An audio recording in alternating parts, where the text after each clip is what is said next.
Bonjour Anaïd Dasseux. Bonjour. Vous êtes donc un pilier de Santé Arménie et c'est à ce titre que nous avons le plaisir de vous interroger.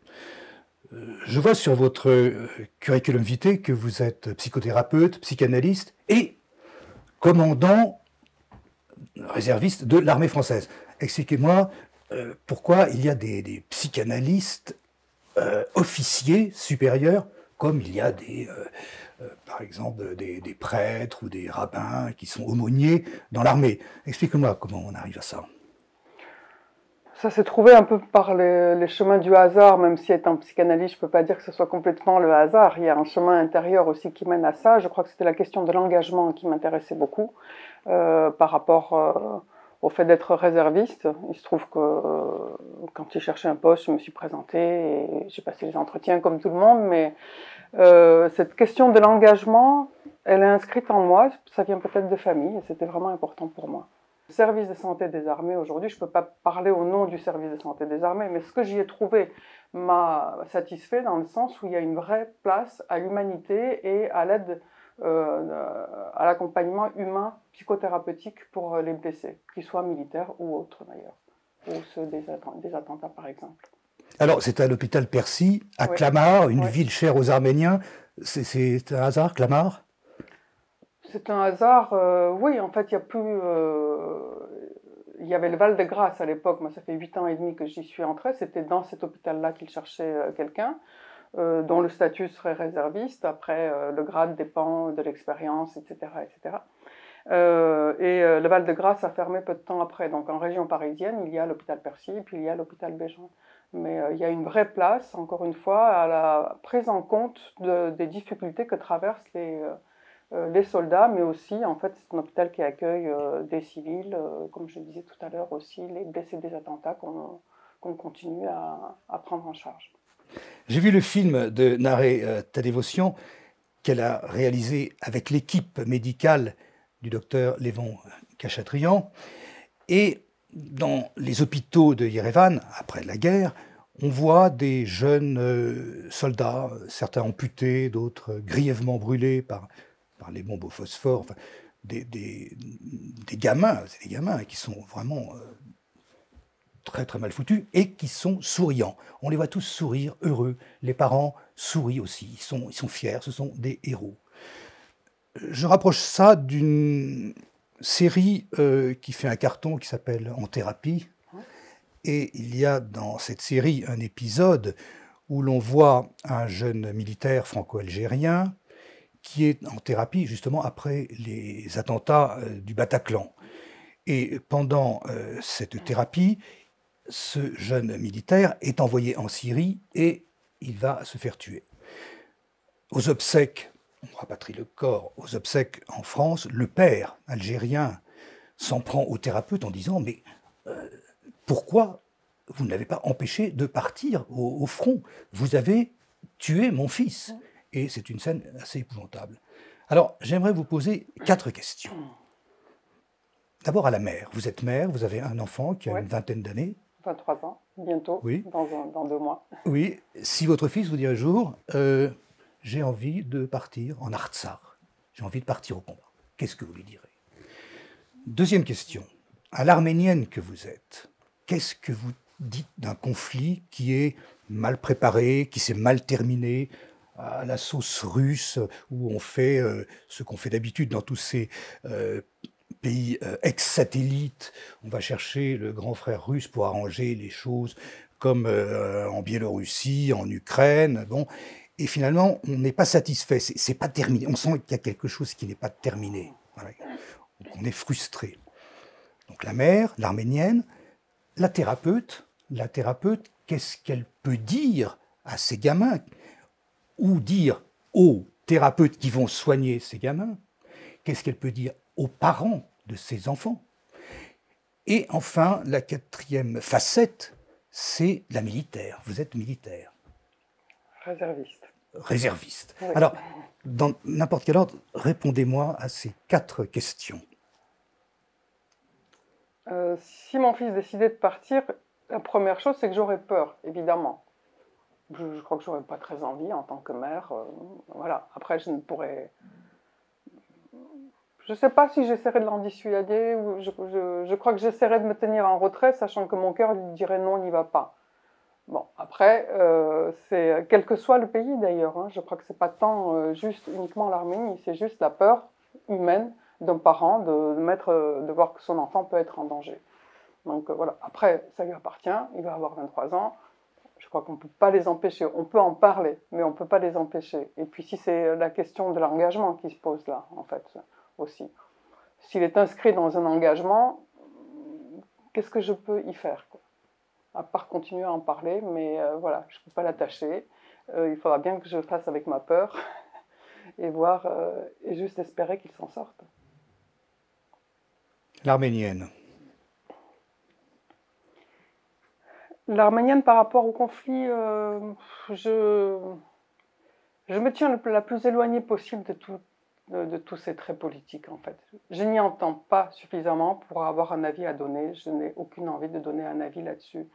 Ce que je ressens en moi, c'est que c'est un pays qui a besoin de préserver son identité, parce que l'histoire est longue, on ne va pas y revenir dessus, et qu'à chaque occasion, enfin quelque chose, à chaque moment qui leur paraît une occasion possible, ils ont besoin de défendre ces territoires d'origine, d'existence. C'est comme l'existence de chacun qui serait défendue. Je pense que c'est mu par quelque chose de cette logique-là. Maintenant, d'un point de vue géopolitique, c'est extrêmement complexe. Je ne rentrerai pas du tout dans ces débats-là. Je n'ai pas grand-chose à en dire. La thérapeute.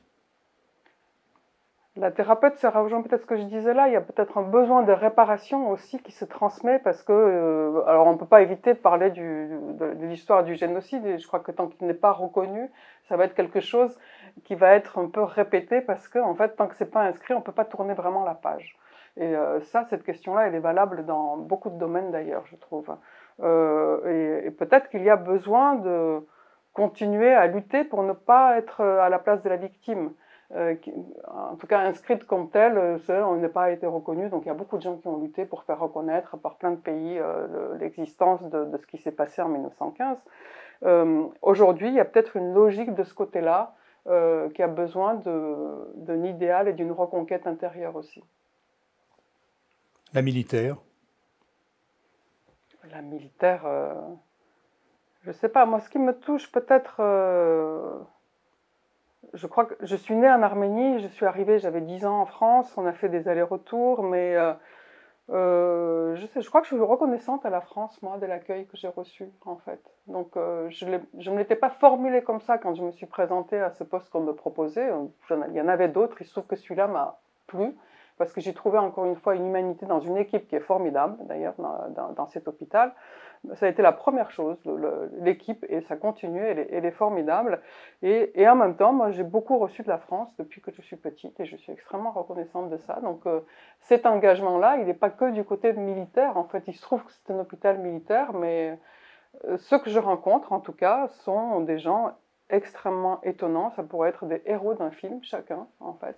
Parce qu'ils ont des histoires personnelles extrêmement étonnantes. Et à chaque fois, comme une vocation, on dit des médecins qu'ils ont une vocation, pour certains, ils ont une véritable vocation. Donc c'est intéressant de travailler avec ça.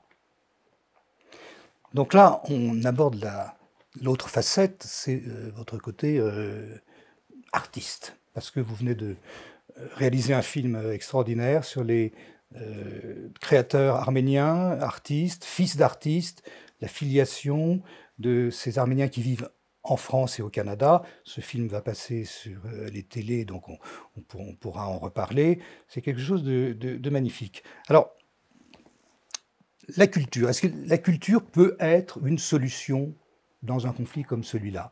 Est-ce qu'on peut imaginer des partenariats entre des danseurs, des musiciens azéris, des musiciens arméniens, comme par exemple fait Daniel Barenboim, ce chef extraordinaire qui a le passeport palestinien et le passeport israélien et qui, dans un orchestre, réunit juifs et arabes et on joue une symphonie. Est-ce que c'est possible? Là-bas, peut-être pas. En France, est-ce que ça existe? Suis-je un peu trop rêveur?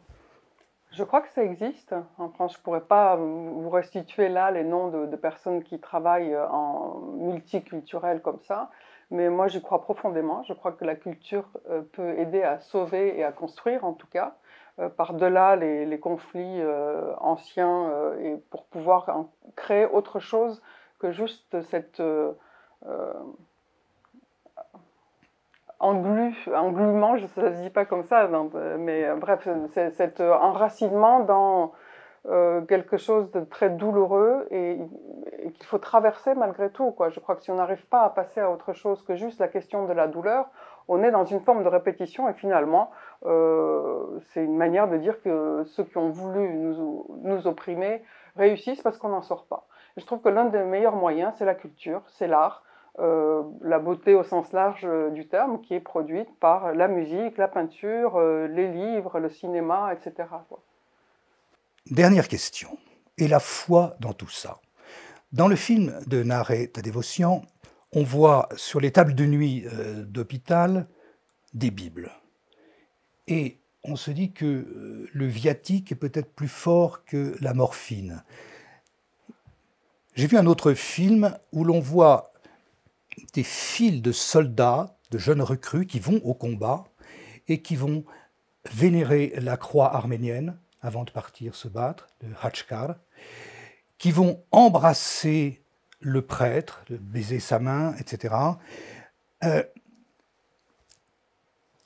ne faut pas oublier qu'on est en période de Covid. Et tous ces gamins n'ont pas de masque. Donc ils s'embrassent les uns les autres, alors que dans nos églises, il est absolument interdit d'embrasser une icône, d'embrasser le prêtre, d'embrasser le calice. Donc aucune mesure barrière. Est-ce que la foi fait bon ménage avec la thérapie? Oui, je crois qu'il faut croire en quelque chose pour avancer. La foi, chez les Arméniens, elle est peut-être plus présente parce que c'est l'un des marqueurs culturels fondamentaux. Il faut se souvenir que la vocation d'un génocide, c'est de supprimer la langue, la croyance et les symboles culturels. Donc, évidemment, quand on essaie de détruire l'architecture, c'est ce qu'on a beaucoup vu avec ces derniers conflits, ça touche énormément les gens, parce qu'en fait, c'est l'identité intrinsèque qui est cherchée à être touchée. Et la foi, en fait, c'est immatériel. On ne peut pas l'enlever comme ça, en fait. Je pense que c'est pour cette raison-là que ça reste extrêmement important. Donc, effectivement, la langue, on peut la parler, on peut nous obliger à parler une autre langue, mais la foi, en son fort intérieur, personne ne peut nous empêcher d'y penser. Donc je pense que la manifester, c'est une manière aussi de se donner une tenue pour avancer dans le monde. Vous allez nous parler de Santé Arménie, du travail que vous avez pu y faire et de vos projets là-bas. Écoutez, Santé Arménie, moi j'ai été extrêmement enthousiaste et très touchée dès le début par la proposition qu'avait faite le professeur Arsène Méquignan, parce que j'avais l'idée depuis un moment de travailler, d'aider en fait pour les soldats, puisque c'est mon travail ici depuis de longues années, en dehors de mon cabinet ici. Mais je trouve qu'il a réussi à rassembler de manière extrêmement rapide et cohérente et impliquante pour tout un chacun, en laissant la place à chacun, une intervention qui soit une intervention qui ne soit pas juste la charité au moment d'urgence, entre guillemets, parce que évidemment c'est extrêmement important et ça a été très utile, mais dans un objectif d'une construction à long terme. Et c'était absolument ce que je désirais aussi, comme tous ceux maintenant, il y a 300 personnes à peu près de l'univers médical qui sont dans Santé Arménie. Pour ma part, j'ai commencé en novembre, je suis allée un premier voyage en décembre, rencontrer les autorités pour leur présenter, en Arménie, pour leur présenter le projet de Santé Arménie, le court, moyen et long terme, auquel ils ont adhéré et ça a fait boule de neige. En tout cas, ça a avancé extrêmement rapidement puisque on a formé la task force psychotrauma. Nous sommes 4 collègues dans la task force psychotrauma qui sont Irène Nigolian, Patrick Alessian et Sévan Minassian et moi-même à proposer des projets, sachant que les 3 autres intervenaient depuis longtemps en fait déjà en Arménie. Et donc nous proposons des projets et c'est inscrit maintenant avec Arsène Méquignan de Santé Arménie et aussi les autorités là-bas, l'ambassade de France, etc., qui sont engagées. Je reviens à l'engagement, mais c'est vrai que c'est ce qui m'intéresse, et c'est ce qui intéresse là Santé Arménie et ses missions, qu'on s'engage à aider immédiatement, mais aussi à proposer des programmes dans une construction au long cours, et qui ne soient pas juste unilatérales, mais de dire vous avez des compétences, nous en avons, mais sur quel point vous avez besoin d'aide et comment on peut être utile. Donc ça s'inscrit vraiment dans ce cadre-là. Donc nous avons commencé, les 3 autres sont pédopsychiatres et thérapeutes et travaillent, comme je disais, aussi bien en région à Gyumri qu'à Ereban, j'oublie les autres villes. Mais le projet est d'aider les soignants sur place. Nous y allons pour des séjours d'1 semaine ou 2 semaines à chaque fois. Parfois, on peut recevoir pour certains des patients. Moi, pour l'instant, ce que je fais, c'est j'accompagne les soignants qui prennent en charge les soldats blessés. Donc, c'est les soignants qui sont aussi bien des psychothérapeutes que des kinés, des ergothérapeutes, les médecins qui travaillent avec les soldats très grièvement blessés dans le corps, puisque c'est ma spécialité ici. C'est-à-dire comment on fait avec un jeune qui a perdu un membre, à qui il manque un bout du corps, qui a été brûlé grièvement, qui est peut-être paralysé, parfois les 3 à la fois. Enfin, ça reste des situations extrêmement lourdes, donc y compris pour les soignants. Ils n'ont malgré tout pas tant que ça l'habitude de ce type de prise en charge, et heureusement, tant mieux, parce que ça veut dire, sinon ça voudrait dire que le pays est en guerre un peu perpétuelle, mais en tout cas, il y a une nécessité de les accompagner pour voir comment les aider à sortir de l'effroi que peut représenter un corps si grièvement blessé.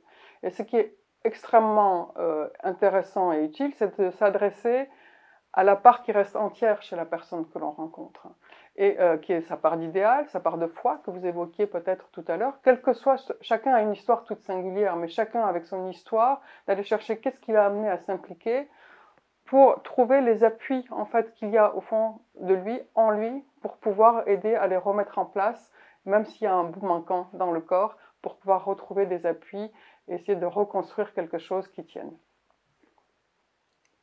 Je vous remercie.